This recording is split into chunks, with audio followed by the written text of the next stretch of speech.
Hello, xin chào tất cả các bạn nhé. Chào mừng các bạn đến với video tiếp theo của kênh Mèo Vặt TV. Và video này mình sẽ chia sẻ đến các bạn cách để sửa chữa một chiếc loa bass bị hỏng.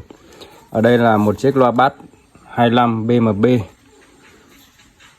do âm ly bị cháy chết sò và dần đến là dòng điện một chiều dò ra loa. Đấy, người ta không để ý là để lâu nên là chết loa, và ở trong này nó đang bị chết côn loa rồi. Bây giờ mình sẽ tháo ra để sửa nhé. Cái nón loa này là mình đã tháo ra rồi, và mình thấy cái vị trí này là thiết bị chảy ra này. Đây. Hiện tại là nó đang bị cọ côn rồi. Đây, mình ấn xuống nó cọ vào cái trụ giữa rồi, nên là mình sẽ phải tháo ra, tháo toàn bộ cái màng này ra. Ở đây là mình đã đổ xăng vào đây rồi nhé. Đây, khi đổ xăng vào nó bắt đầu nó bị mềm ra, nó nháo nháo như này, co như này là nó bị xăng nó vào nó bị thế nhá. Khi mà xăng nó khô nó lại trở lại bình thường nhé. Ok, bây giờ mình sẽ tiến hành tháo cái màng này ra và nhấc hẳn cái màng và cái nhện này ra để xem bên trong cái côn này nó bị làm sao nhé. Để tháo được cái màng này cũng rất là đơn giản thôi nhé. Các bạn sẽ sử dụng xăng. Ở đây là mình hút xăng vào cái xi lanh này, mình sẽ châm xung quanh cái viền loa này. Đấy. Cứ để nhiều vào không sao cả. Cái gân này nó bị co như này, tí nữa xăng khô nó sẽ trở lại bình thường. Đây, khi các bạn cho xăng vào và để một lúc là nó bắt đầu mềm keo và chúng ta có thể gỡ ra được.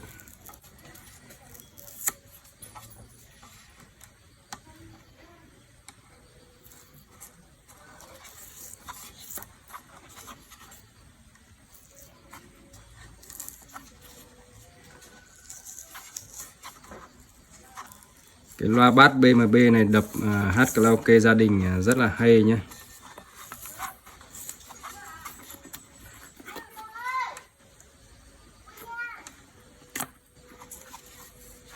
Loa 25, côn của con này là 38,5, côn bé thôi, tuy nhiên là đập nghe rất là chắc, tiếng rất là chắc.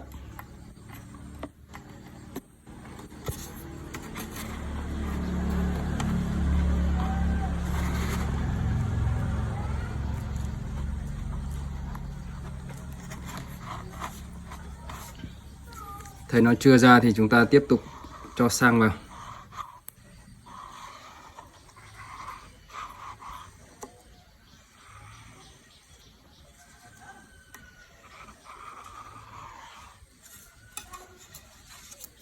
Trong khi chờ đợi thì chúng ta lại tiếp tục châm xăng ở phía dưới nhện loa này, xung quanh vành nhện loa này, tí nữa chúng ta sẽ nhấc lên một thể luôn.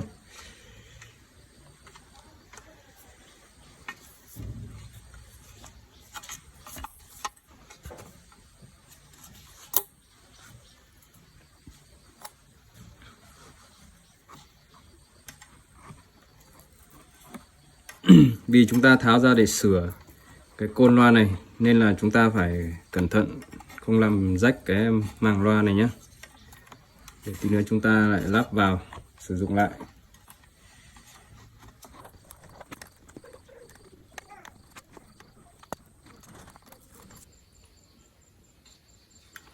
Đây các bạn nhé. Sau khi đã tháo được cái màng này ra khỏi cái vành loa này, chúng ta sẽ tiếp tục tháo cái nhện loa này. Các bạn sử dụng nhíp cong như này nhé. Các bạn sẽ lia theo cái viền này để nó tách keo ra. Khi mà keo chưa mềm thì các bạn lại tiếp tục đổ xăng nhiều vào nhé. Cứ đổ xăng nhiều vào nó khắc mềm và nó khắc tách ra được. Cứ châm nhiều xăng vào.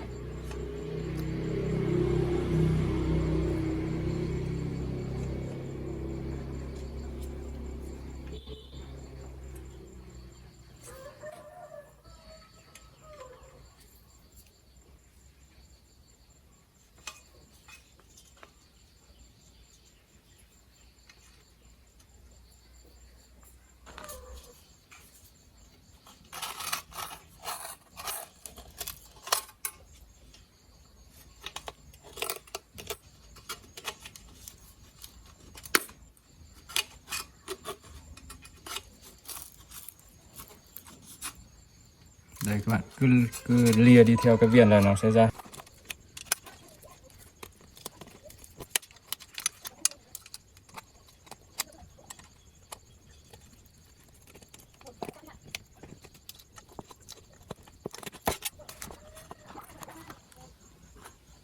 Đấy, mình đã tách ra được rồi nhá.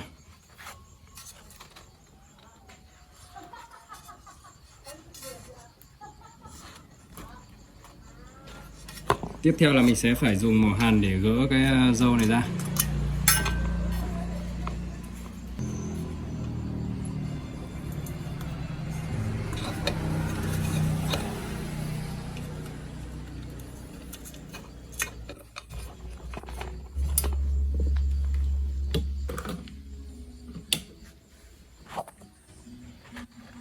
Đây các bạn, mình đã gỡ ra rồi nhá. Đây, chúng ta cùng xem, côn đã bị cháy đen hết rồi. Đây không phải là côn đen nhá, mà là nó đã bị cháy nhá. Đây các bạn xem ở phần trên này, nó vàng vàng này. Ở phần trên này nó vẫn vàng, nhưng ở đây nó đã bị đen đi rồi. Đấy. Bây giờ mình sẽ thay cái côn này nhá. Đây. Nó đập mạnh quá và nó đã bị gãy tại cái cổ côn này rồi. Đây. Đây mình sẽ xé bỏ ra để lấy cái màng loa và cái cân loa.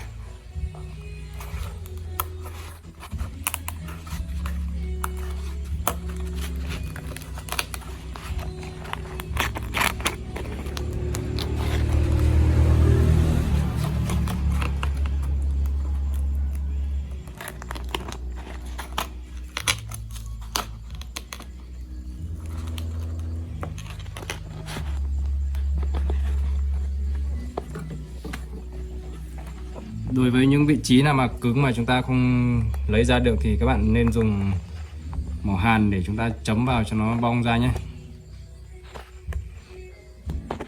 để tránh làm rách cái màng loa, vì chúng ta vẫn còn sử dụng cái màng này.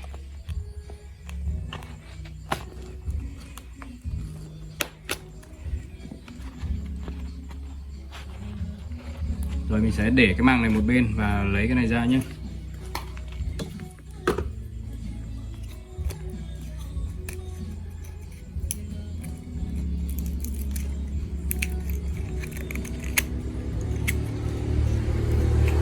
Cái này chúng ta sẽ bỏ đi.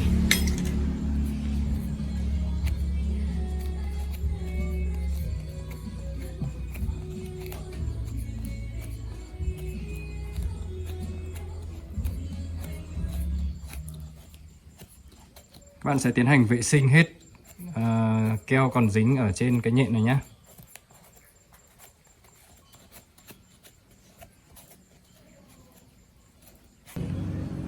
Đây các bạn, đối với những cái keo nó bám chặt ở đây ấy, keo AB ấy, chúng ta sẽ sử dụng mỏ hàn nhé. Chúng ta sẽ làm cho nó nóng lên. Đấy, các bạn sẽ lia đi lia lại như này cho nó nóng. Sau khi nó nóng thì chúng ta sẽ bóc được.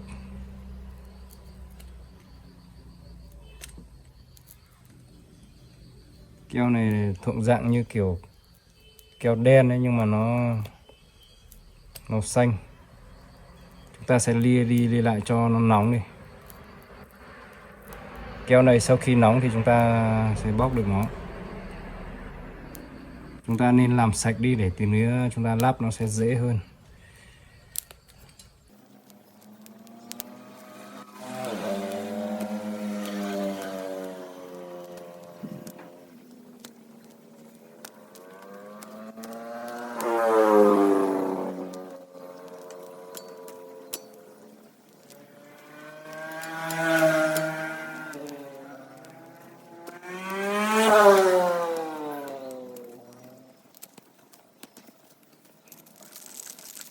Mình đã vệ sinh xong cái nhện loa này rồi nhá.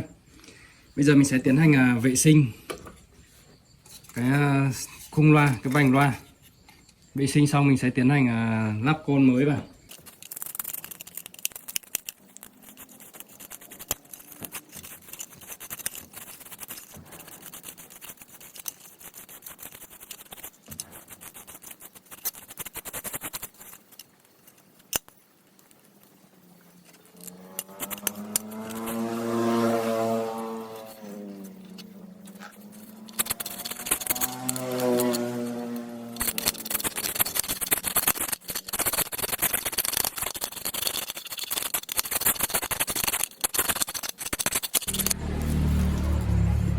Đây các bạn, sau khi mình vệ sinh xong cái khung loa này thì chúng ta sẽ tiến hành lắp côn nhé. Để lắp được côn thì các bạn sẽ chuẩn bị cái côn mới, bởi vì côn cũ thì nó đã bị cháy rồi. Đây, cái côn cũ là cháy đen xì rồi. Mình sẽ lấy một cái côn mới cùng kích thước nhé. Đây, cái này là mới nhé.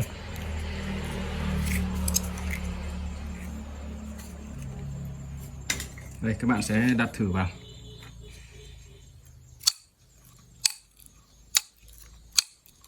Đấy. Trước khi lắp côn thì các bạn sẽ vệ sinh cái khay côn này. Các bạn thổi hết bụi đi.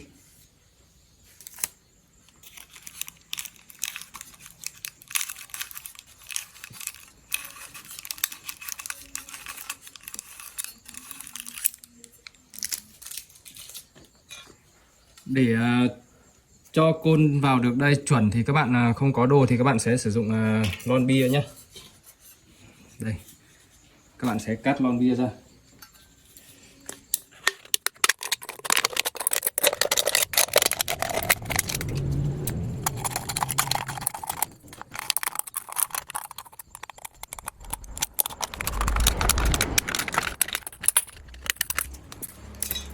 Các bạn sẽ cắt một miếng, từng miếng nhỏ như này nhé. Đấy, chúng ta sẽ cắt miếng vuông vuông nhỏ như này, dài dài như này.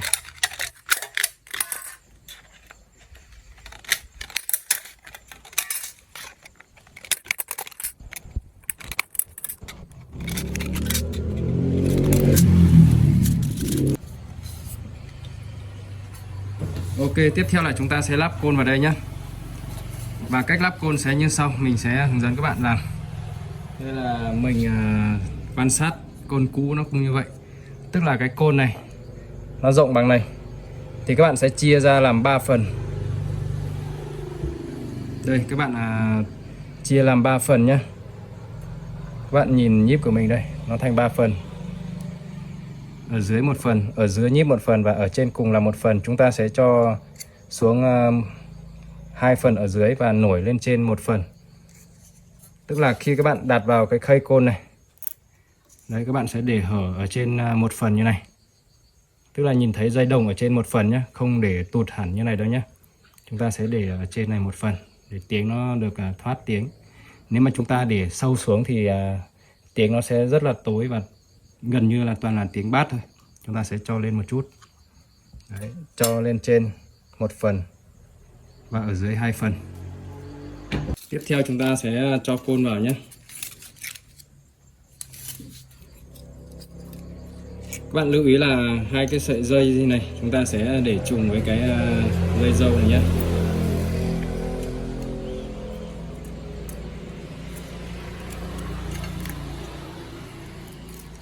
Các bạn sẽ lấy cái miếng này để vào trong.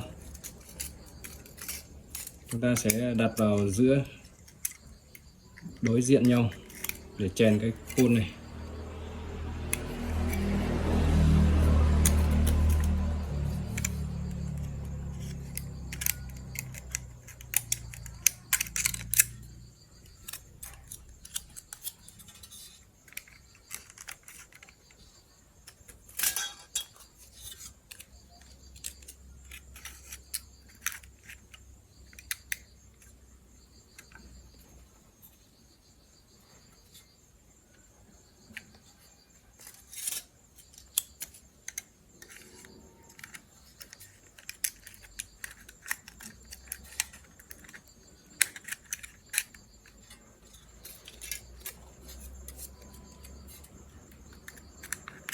Các bạn cứ chêm cái này đối diện nhau, trên bên này và bên này lại bên này, cho cái côn này nó nằm thẳng đứng.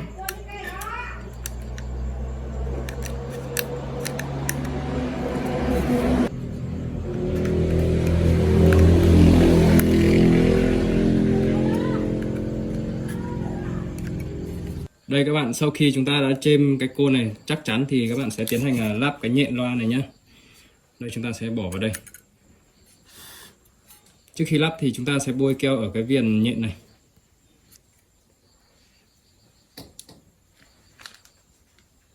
Mình sẽ dùng đầu tô vít bôi luôn.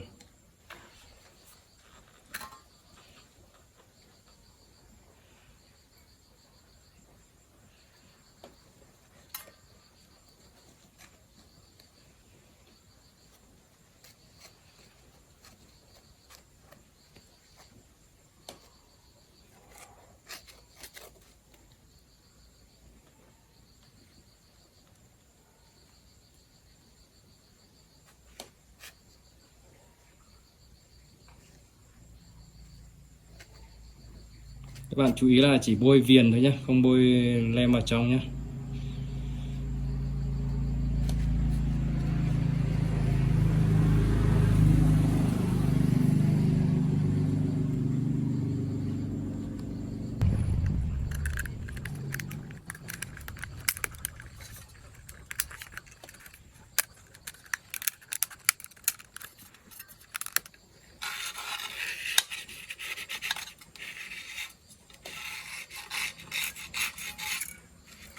Các bạn sẽ dùng đầu nhíp chúng ta ấn xuống, ấn cái viền này xuống để nó bám keo vào.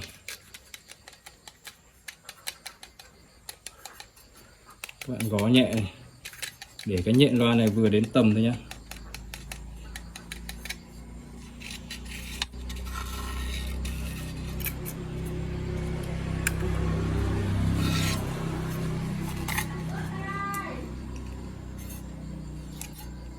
Ở cái cổ côn này chúng ta sẽ sử dụng keo AB.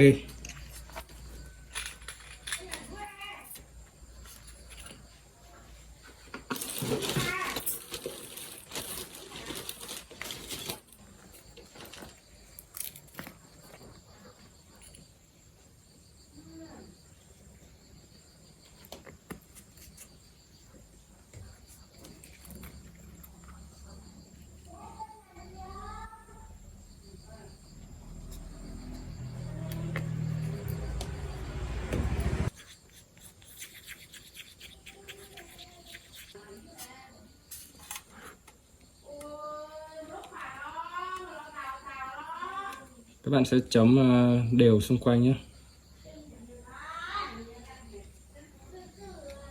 Các bạn đi nhẹ, đừng ấn xuống là côn nó sẽ bị tụt xuống.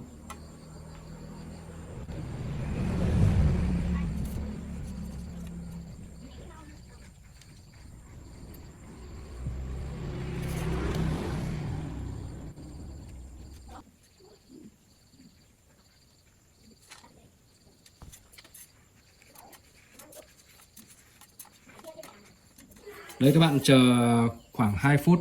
Sau khi cái cổ côn này keo nó khô cứng thì chúng ta sẽ tiếp tục lắp cái màng này, cái màng loa này vào. Đây, cái màng loa này nó bốc hơi gần hết, nó lại sắp hồi lại như lúc đầu rồi. Xăng nó vẫn còn ở đây nên là nó vẫn còn hơi méo. Đây các bạn, sau 5 phút thì keo ở cổ côn này đã khô cứng hoàn toàn rồi. Đây. Giờ mình sẽ tiếp tục lắp màng loa nhé. Đây là cái màng loa lúc đầu chúng ta tháo ra.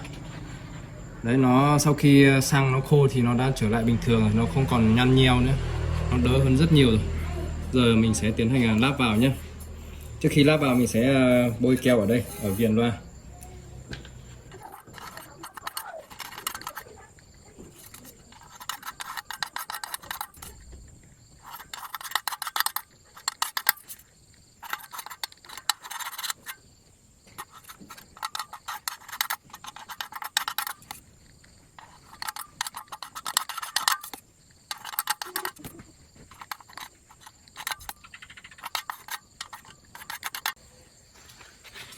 Chúng ta vẫn để ý cái dâu này nhé.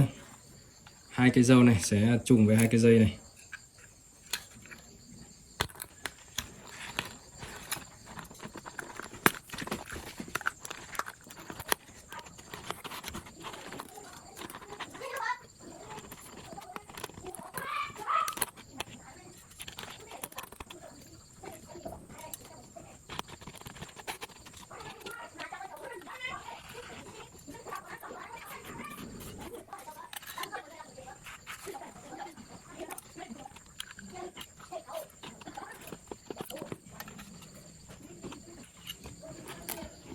Ở đây thì cái côn này nó có cái dâu cánh rán này, mình muốn giữ nguyên. Ở đây nó có thừa hai cái đoạn dây đồng nối từ đây ra đây, mình sẽ nối trực tiếp qua đây thôi nhé. Mình sẽ hàn cho nó chắc chắn vào là được.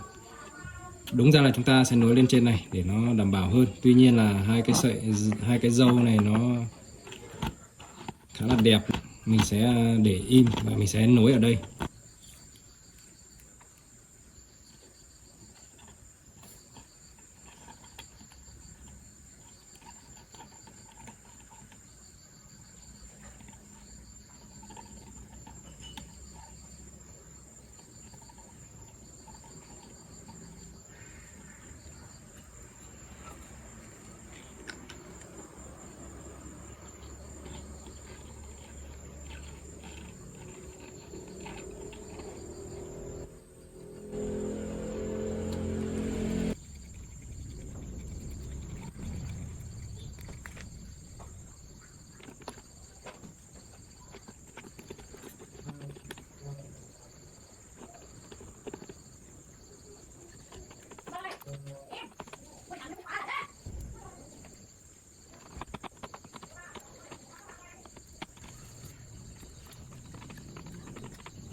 Giờ mình sẽ tháo những cái căn này ra nhé.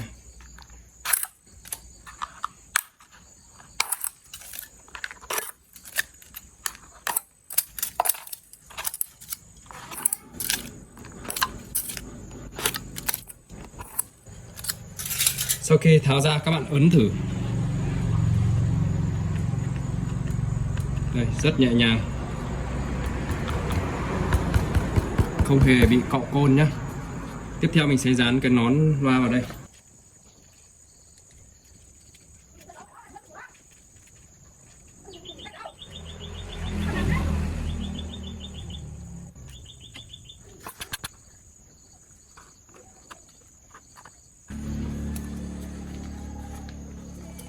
Ok, tiếp theo mình sẽ hàn cái dây dâu ra đây nhé.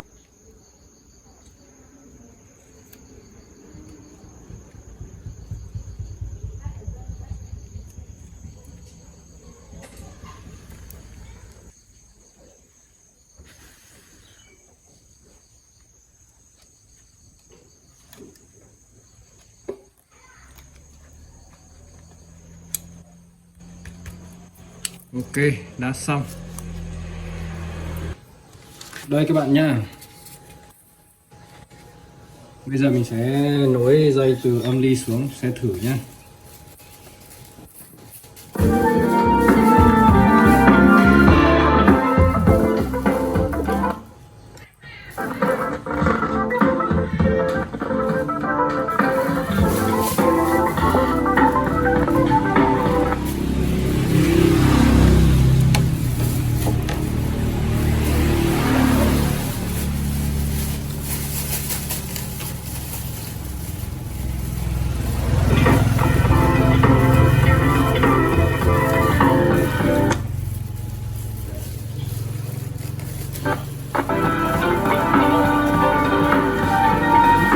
Vì lý do nhạc bản quyền nên là mình sẽ sử dụng nhạc ở trên thư viện YouTube nhé.